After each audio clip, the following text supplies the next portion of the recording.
45 seconds and counting.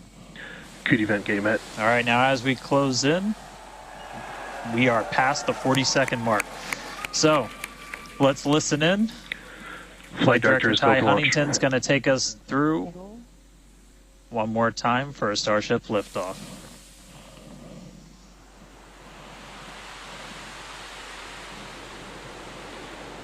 T-minus 15. 10, 9, 8, 7, 6, 5, 4, 3, 2.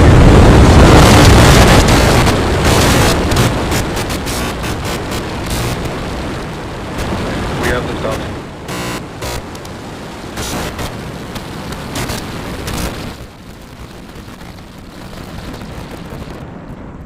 Vehicle is pitching downrange.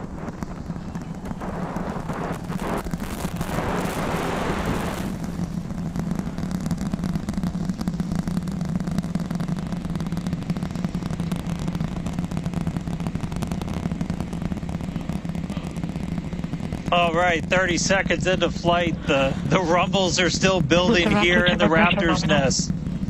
We're seeing 32 out of 33 engines lit on the Super Heavy right now. Coming up shortly is going to be max Q, that maximum aerodynamic pressure as we go uphill on the vehicle.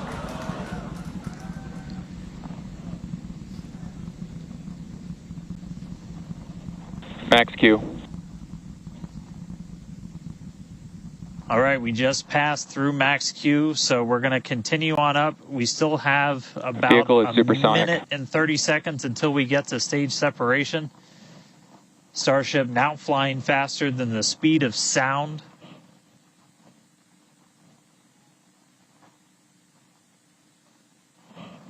All right, so you got a couple of views. You got some ground trackers in your top camera there. You're looking down from the top of the booster in the bottom left, and then a camera in the top flap of the ship looking back in the bottom right, so getting a couple of different looks as Starship heads uphill. Once we get to hot staging, a lot of things happen all at once simultaneously. We're going to light the engines on the ship, starting with the RVACs first, and then the 3 center sea level engines before we're separated. All of that exhaust gets plumed out the side of the hot stage, and then the ship will separate itself. All but the 3 center engines on the booster are going to shut down, so the booster never stops its thrust while we go through this hot stage maneuver. After that, the booster is going to do its flip, start heading back, and then the ship will be on its own power on its way to space. So that should be coming up in just about 30 seconds from now. As of right now, still looking in like 32 out of 33 Raptors lit on the booster. And we'll start to see those stagger down. They're going to turn off in banks, so you'll see the lights on the bottom left screen of the engines that are active start to turn off in different groups, and you'll see those 3 center ones lit. Booster engine cut off. Ship ignition. Stage separation confirmed. Boostback burn start up. Acquisition of signal. Houston.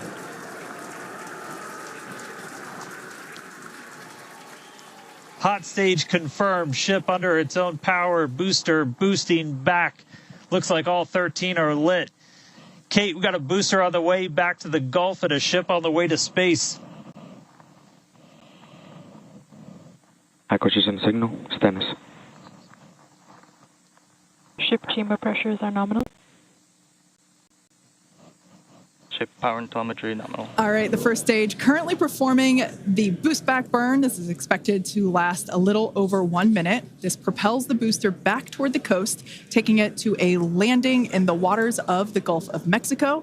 As you can see on your screen in the bottom left-hand corner, we were only using the 13 center engines from here on. Boostback burn shut down.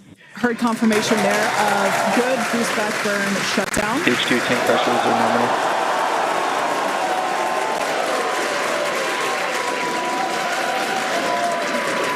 Lots of excitement. So right here, this is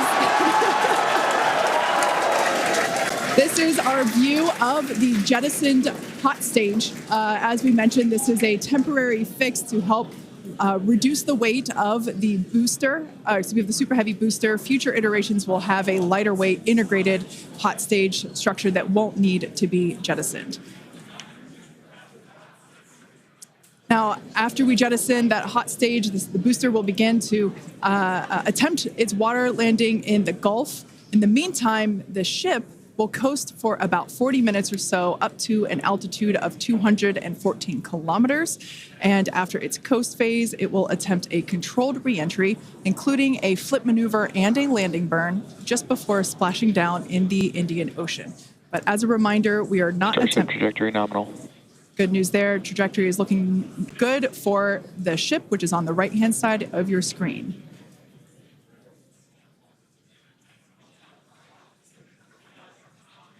At this point in time, as you can see, we have no engines lit on the booster. It is coasting back toward the Gulf of Mexico for a water landing and ship under power of all 6 Raptor engines. There's 3 sea level and 3 vacuum Raptor engines that are lit, as we can see on your screen.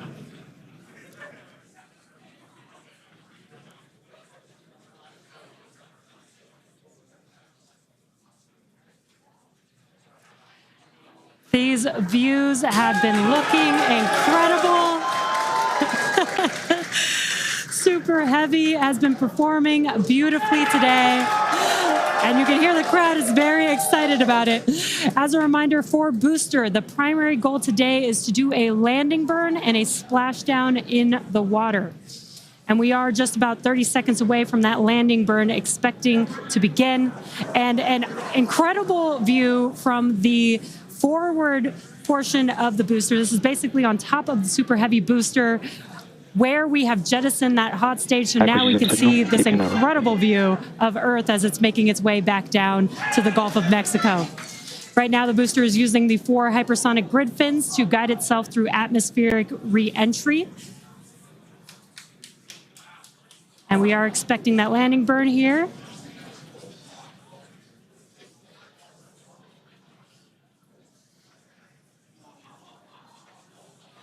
And we will be igniting 13 engines, and this is a great view. On your left-hand side is 3 views from the booster, and your right-hand side a view from the ship. And you can see those grid fins on your left-hand screen rotating and turning to guide the booster, and there's that landing burn.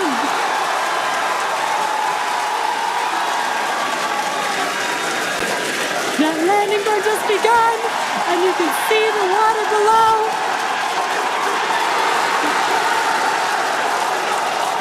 And we have splashdown.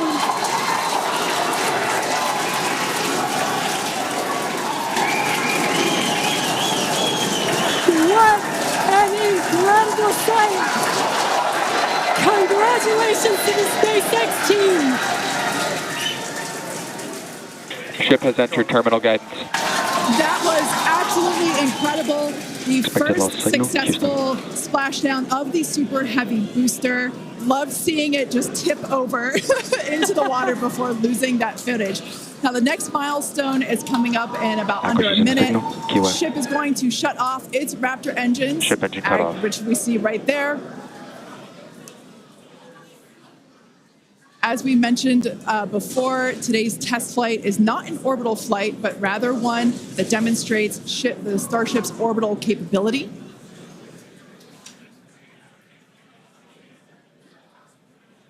So right now, we are under power with just the 3 center Raptor engines. Expecting those, and just there we could see that those have also successfully cut off.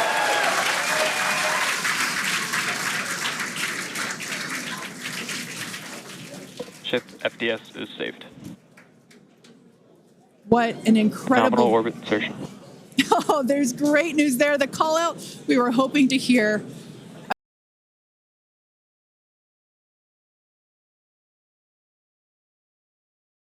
Had successful cutoff, successful hot staging, all 6 engines on the ship, powered it all the way into a nominal orbital trajectory. and we've already been getting some live views from the ship on board. After that, the booster was able to do its boostback burn. Oh, this looks like we're actually getting some views from the ground still, potentially from Florida, of the ship as it's up there. That's a view from some of our tracking cameras on the ground in Florida. But the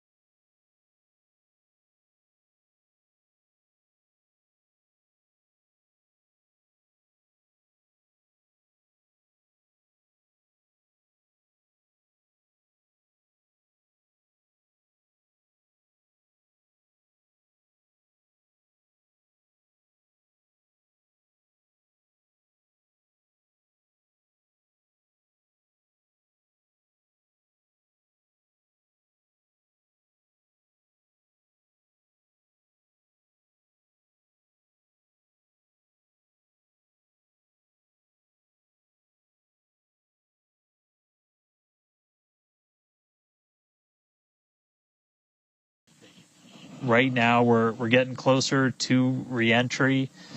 Again, we're going to be moving at hypersonic speeds at more than 5 times the speed of sound. We're going to see that plasma start to build. So, Kate, Jesse, excitement coming up. Yeah, as you can see with that view on your screen, again, high def brought to us by Starlink. We can see the plasma beginning to build as the ship is getting closer to the Earth's atmosphere. Now, let's talk a little bit about how Starship will survive re-entry, hopefully, and control itself. Exactly. We've been talking about this entire flight test. There's 18,000 hexagonal ceramic tiles surrounding the bottom portion or the Earth-facing side of the ship. Through 100 kilometers altitude, good altitude for entry. Great call outs there. Now, during atmospheric reentry, the vehicle is going to see temperatures as high as 2,600 degrees Fahrenheit or over 1,400 degrees Celsius. So those tiles are there to help protect the vehicle from this extreme heat. Yeah, and the flaps will help control it. Now, one noticeable difference I see immediately, those flaps are not moving as much as they were on Flight 3. So that is a great sign, right? We had unplanned loss of roll control on Flight 3, so we added some additional thrusters, and we can see that they're working well, and we have a much more stable view. So those flaps, there's 4 of them, 2 at the top and 2 at the bottom. They're made out of stainless steel. And they help steer the ship, which, as we can see, the plasma continuing to build. Now, if the ship survives re-entry, it will have to perform a flip maneuver as well as a landing burn. We saw this demonstrated in a couple of high-altitude flight tests back in like 2020, 2021. Similarly, temperatures increasing on the nose within expected ranges. Great news there. It sounds like the temperatures that we are getting during this point, which again, we usually don't get during spaceflight because of this plasma. We're getting this live. This is a great news. So similarly to, for example, the serial number 10 test that we saw a couple years ago, we're hoping to duplicate that again today. Hopefully we will see it live. And basically the 3 center engines of the ship will reignite and gimbal or point to help flip the ship until those engines are pointing down so that it can land vertically using Raptor's thrust. And as you can see, even from the beginning of the program, we've designed Starship to land on Mars where there are no runways or other humans to help out. We also want rapid reusability, so we're doing... The vehicle is passing through 85 kilometers altitude. The flaps have control of the vehicle. Great news. Flaps have control of the vehicle. That's exactly what we want to hear for this flight test. Yeah. Again, we are going to be doing a propulsive landing instead of a more traditional means like parachutes. And we are expecting re-entry to begin here in just about a minute. Re-entry, an awesome view that we have here. Starship remains on a good entry trajectory. This is the same view that we had when we first returned from the coast phase. Again, this is looking at the side of one of the flaps. It's incredible that literally at the bottom of this picture, we're basically looking through plasma, which is just absolutely mind-blowing. Wild, very wild. Now we are expecting entry to begin here in about 30 seconds or so. Entry to splashdown is expected to last about 6 minutes long. Mauritius. And that flip maneuver should occur around about 10 minutes before splashdown. And such incredible views that we're Starship getting. approaching peak heating region. Great call outs there. Yeah, these views are absolutely astounding. Nose temperatures continue to rise within expected region. And in your bottom right-hand corner, you can also follow along with the altitude of ship as it's returning back to Earth.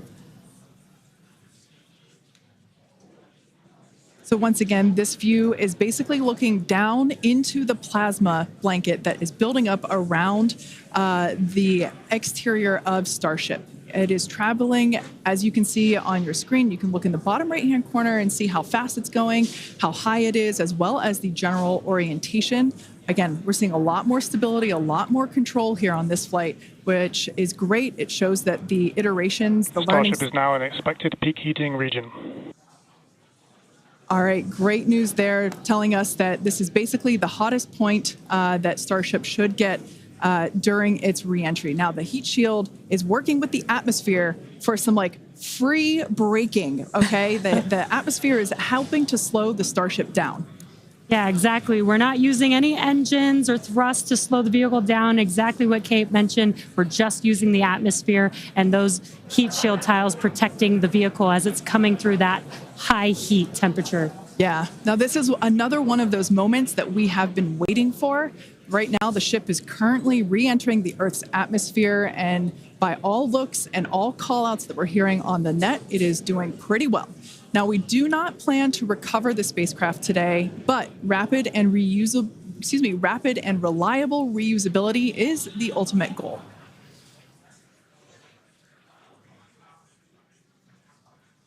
And just pausing to just take in this incredible new and different view that we're seeing.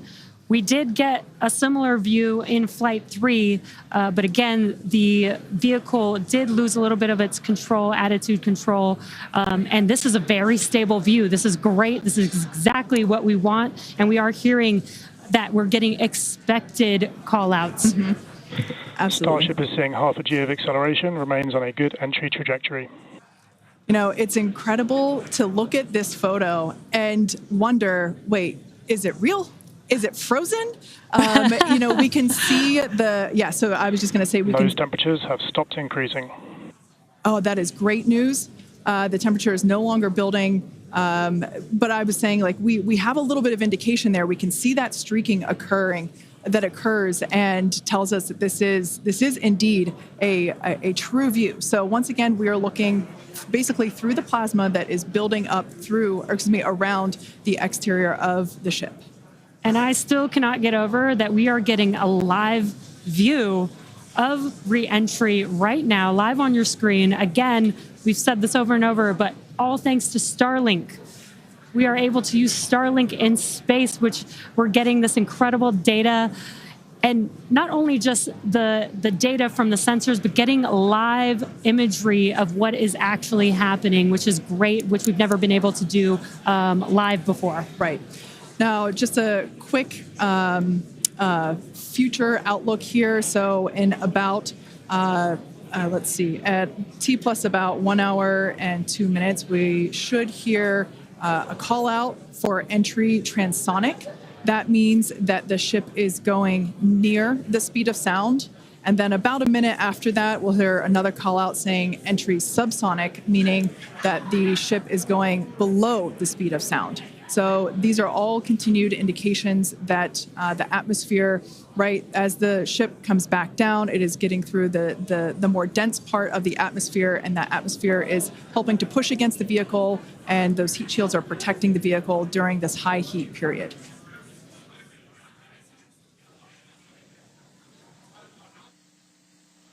Yeah, Kate and Jesse, we're starting to see as the atmosphere gets denser, you're starting to see a few more particles make an appearance in the plasma there. You can see you're looking down at the aft end of the ship in the top left, and you're seeing essentially the flame build up as we go through reentry. You've been hearing the call outs, they're tracking things like temperatures in the nose cone and those We're right where we modeled them to be, which is really cool to see and to see in real time. But we're coming up, we're at about 67 kilometers in altitude. Our last signal with the ship on Flight 3 was at 65, so we should be making it past that point shortly. Obviously, as you guys pointed out, we're in a much better control this time as we re-entered in the right attitude, and our flaps have been steering the way so far. Once we get through transonic, that's when you've got essentially for Raptor landing bird. Different areas around the vehicle where the air is either moving faster or slower than the speed of sound. We'll eventually get to subsonic, which we have some experience with. We did in our suborbital campaign. Start of Raptor chill. And Starship will eventually get down to its terminal velocity as it's floating down to the water. That's just about 200 miles an hour or so. We are hearing that we're starting to chill some of the engines as we are, if we make it all the way down to the water, still going to attempt a landing burn, but still a ways to go. We're at about 64 kilometers in altitude right now. We made it through what's expected to be the peak heating, but now we're going to start encountering increased pressures as the atmosphere gets thicker and thicker. So we're at 63 kilometers, so we've already made it farther than we did on our last flight when that last signal was coming at 65 kilometers. So again, what we're really looking at here is the performance of the heat shield, of the flaps, of the seals in the flaps. There's just a whole bunch of different areas that we're keeping a really close eye on as we re-enter.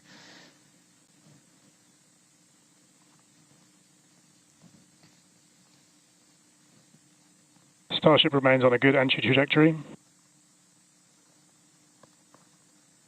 And looking like we're still on a good trajectory. If you're seeing little camera moves, that's the flap moving as it continues to maintain the attitude of the vehicle as it re-enters. And I mean, not just camera views, but we've got sensors inside the ship. We've got those sensors down at the very aft end of the vehicle where we pointed out we had some intentionally missing tiles, where we've got some sensors looking at just how hot it's getting around there. We intentionally put those in essentially the least critical part of the heat shield, where if you had any kind of a breach, it wouldn't be great for reusability, but wouldn't be critical for actual making it through the reentry into the landing.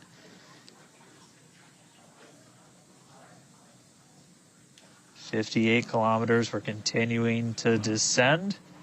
Again, right now we are over the Indian Ocean. We're actually getting closer and closer to that expected splashdown point, which is just to the off the northwest corner of Australia.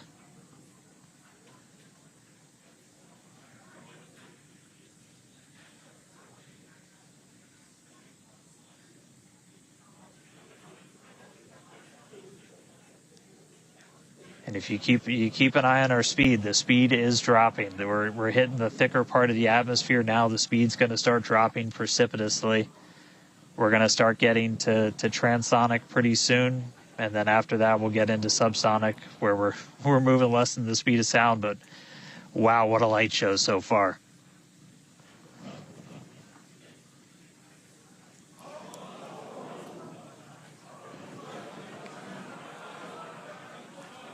External temperatures are starting to come down. Again,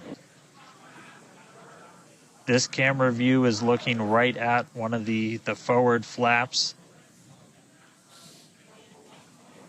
And we're strategically putting some cameras around the vehicle to just look at the different areas that looks like we got the flap starting to come apart a little. Yeah, it does appear that we have a little bit of burn through there. We can see pieces of the vehicle flying off. What a show it has been. It's been like watching Interstellar or something. This is wild to see this, but the ship is still coming down, which is incredible to see. How far can it go? That is the question. Keep your eye on the altitude in the bottom right-hand corner. We're at 54 kilometers right now. Now, ultimately, the data is the payload today. We've been saying it multiple times. Our teams are sitting, reviewing this data live, learning where the hot spots are. As you can see, there's an obvious hot spot there with the flap, and learning how we can improve this design. The goal was to get as far through this high heat re-entry as possible. Ideally, we'd love to make it all the way down and perform that landing burn and flip maneuver, but we may not get that far today. We will see. Again, this is a test, and we are gathering as much data as possible, visual data as well, which we can see here. We are getting a lot of debris covering the camera on your screen, but we can still see some of those sparks and flames from that high heat as ship is making its way back down to Earth. Ship now at 50 kilometers and closing. The good news is we still got, looks like that camera lens just cracked. It's safe to say ship's getting a little beat up, but that's to be expected on a test flight. We are still learning how to improve the ship for total survival and recovery of the high heat reentry. I'm honestly impressed that we're still getting this live view despite how much debris is coming off of this flap right now. The fact that we've got it is good news. And I may have jinxed it. I apologize. Look at that. It's back. We are still going. And the teams here at SpaceX are excited, as you can tell by the cheering behind us. There's still a sizable crowd here at Mission Control Center, Hawthorne. A splashdown is expected in just about 4 minutes from now. And we're still moving. We still have live views. Starlink is doing an incredible job. Maximum entry dynamic pressure. External temperatures are dropping.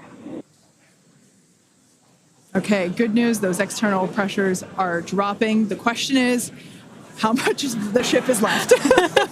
We can't really tell. We can still see some of that particulate coming off. And unfortunately, we do have a cracked camera lens. But for any photographers out there and videographers, we know that's part of the gig sometimes. Yeah, and you can see that the speed is rapidly slowing down. That's actually really great news for us. We want the vehicle to be slowing down before it splashes down into the ocean. That'll help set us up for that flip maneuver, engines first down into the water. Exactly. So we have seen this flip maneuver demonstrated on previous high altitude flight tests like serial number 8. Oh, more views. Or excuse, I should say more light coming through the view that we have through that cracked and dirtied lens there. But yeah, so we're hoping that this flip maneuver, that we can pull it off as soon as we get those views back. If we can get them, if the ship is still around, we will bring it back to you. Vehicle has passed maximum dynamic pressure. That is great news. Maximum dynamic pressure being the moment in which the vehicle experiences the greatest amount of aerodynamic pressure. Speed still dropping. We're now at 37 kilometers above the ocean. Just like Flight 3, we are targeting a splashdown in the water in the Indian Ocean. And we don't have a live view right now, but because we're still getting data and telemetry, that does tell us that ship is still doing okay, at least. And there we got that live view back. The crowd very excited to see that view, despite not being able to see very much. The fact that it's there tells us the ship is still alive. Yes, and collecting data, continuing to collect data as we get closer and closer to Earth. Yes, now 30 kilometers, now 29 above the Indian Starship is Ocean. at 30 kilometers altitude, Mach 2. Sounds like the vehicle's traveling, as we just heard, Mach 2, which is, looks like we might, I thought maybe it might clear up. It is a little bit, now at T plus 1 hour, 3 minutes and 13 seconds into Starship Flight 4, hoping that the ship can hang on. It's probably potentially hanging on by a couple of bolts and threads, but it's still going, and that is excellent news. That deceleration is looking incredible. We're about to go under 1,000 kilometers per hour. Yeah. Starship is at 20 kilometers altitude. Now, keep in mind that even though we can't see anything, the data itself is what we really are. Starship is subsonic. Subsonic, they're telling us it's traveling below the speed of sound.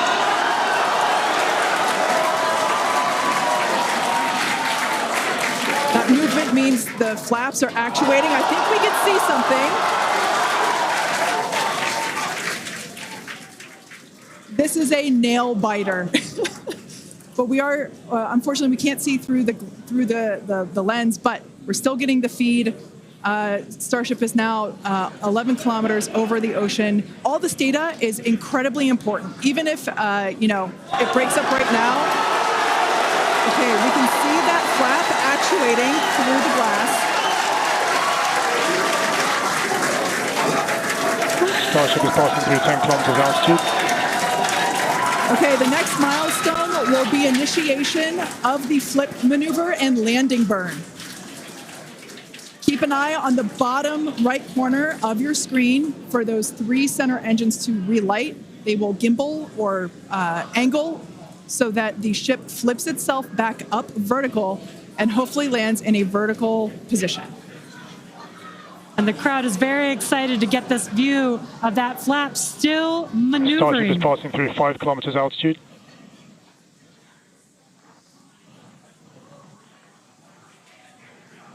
This is incredible. We're getting very close to splashdown. These fireflies are such a good sign of life right now.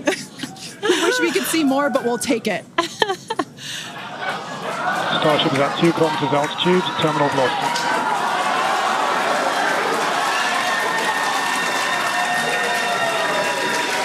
Landing burn startup for Starship.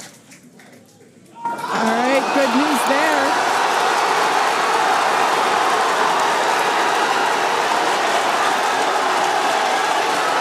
Nominal chamber pressure. Landing burn startup.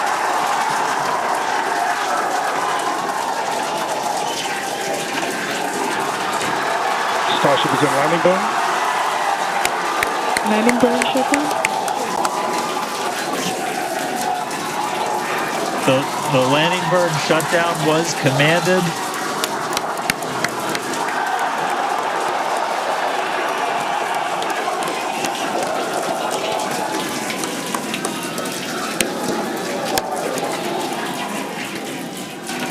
Wow. I mean, it was a little bit of use your imagination as you were going down with what we could actually see, but we were able to hear the ship did its landing burn. It sounded Starship like we might have got shutdown. 2 engines.